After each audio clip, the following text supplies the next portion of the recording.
The Food Manufacture Group's energy saving webinar delivered on its promise to provide an overview of the new ESOS legislation. I'm Lawrence Gibbons for Food Manufacture, and I sat down with some of the webinar speakers earlier to go over some questions that still remained. Jez, a lot of questions were asked during the webinar. Do you think there's a big job of work to be done to make this legislation clear? I think personally the legislation's clear to me. I think one of the reasons for the webinar was to try to help disseminate this information. Clearly, if you don't know, you need to become aware, and each organisation really does need to have someone who's a focal point, whether they become a lead assessor, which would be great for that organisation, or whether they are just the focal point. And that's vital that they get the understanding, and hopefully the webinar has helped.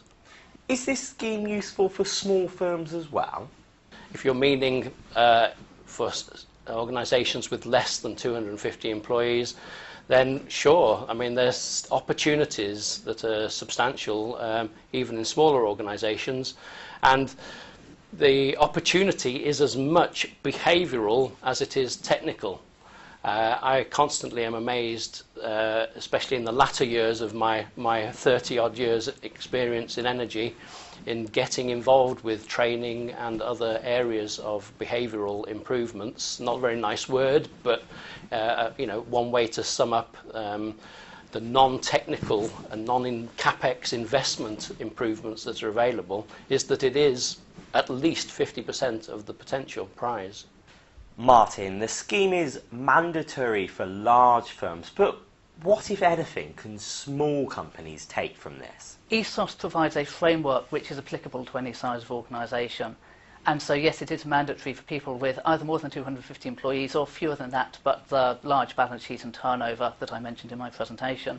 However, we think there's still, as Jez said previously, significant potential in the SME sector too. And so ESOS, we would encourage them to consider it as a framework, consider it as a model which may help them to achieve energy efficiency savings.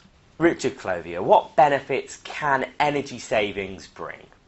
Brand benefits, and I think that most of the consumer data that we see shows that shoppers and people generally now expect businesses to operate in a sustainable and a green way. They expect that as part of the package. They don't want to necessarily pay more for it, but then it shouldn't cost more, because approached in the right rational way, it can actually save a lot of costs for business. Thank you very much. That was Richard Clothier, Martin Adams and Jez Rutter with me, Lawrence Gibbons, for Food Manufacture.